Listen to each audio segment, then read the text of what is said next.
Okay, a while back I posted some pictures of a 1950s Cushman a customer had brought. It was going to be a winter project, but you guys kept me so busy I'm just getting to it now. We're going to do some videos on the restoration of this and getting this on the road.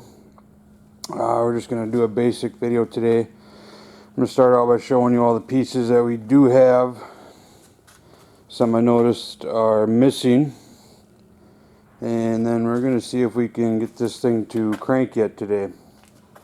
So there's a couple things I noticed right away when dealing with this. Is the valve covers are off. And the cover for the flex plate is also off. This does spin.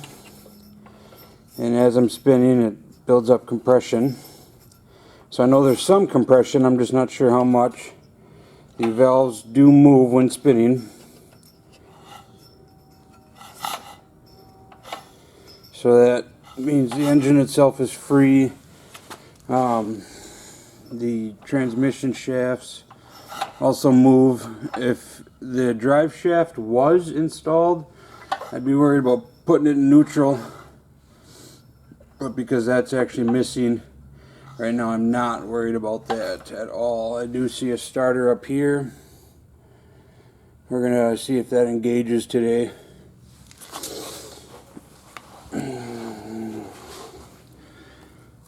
I see down here, let's see if I can get a picture of it. Let's see. That bolt right back there, that's where I see a ground. But you can see that ground wire is pretty well totally shot. We're going to replace that. We're going to hook up a battery and a solenoid and a toggle switch and see if we can get this to crank. You see we got 2 coils, 2 plug wires. That's complete. So eventually we're going to have to figure out where all these wires go. You see an electric fuel pump down here. We've got a bench full of wires and parts. I was able to pick out a starter solenoid. We're going to test this. If it functions, we'll use it. If it doesn't, we'll get a new one. We do have the valve covers yet. A lot of the other missing covers. I did have to order the drive shaft that I just ordered. It's coming through eBay. So let's get started and see where we end up.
Okay, what I did was run a new wire from the starter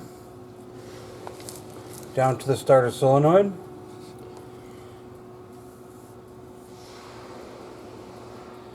From the ground there to a ground on the frame. That's this one. Frame, I ran one to a battery. I ran a positive from the battery to the other side of the starter solenoid.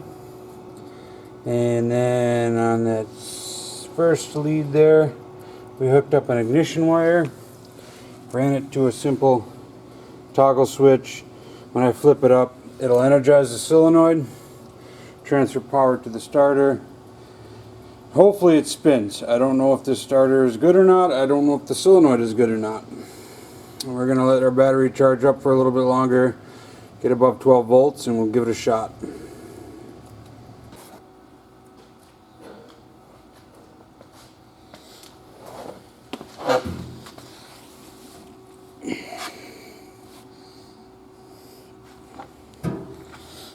Alright, let's see if it does anything.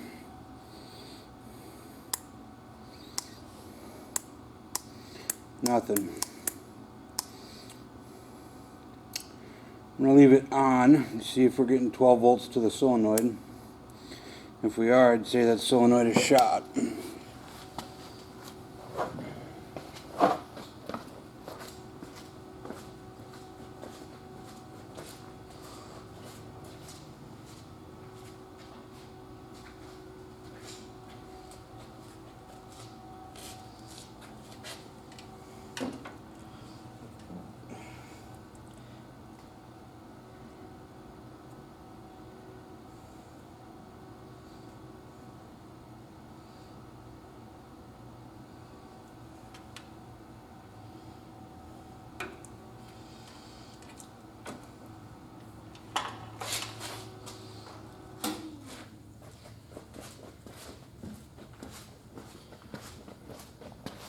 Alright, we're getting 12 volts to the solenoid, but the solenoid's not turning on.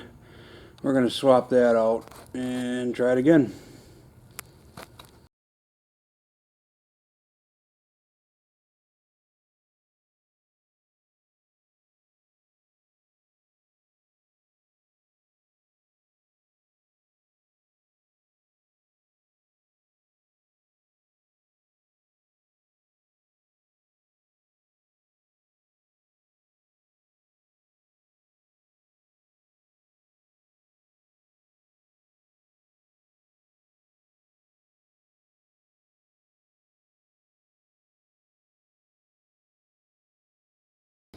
Alright, we got the new starter solenoid on. Let's see if this does anything.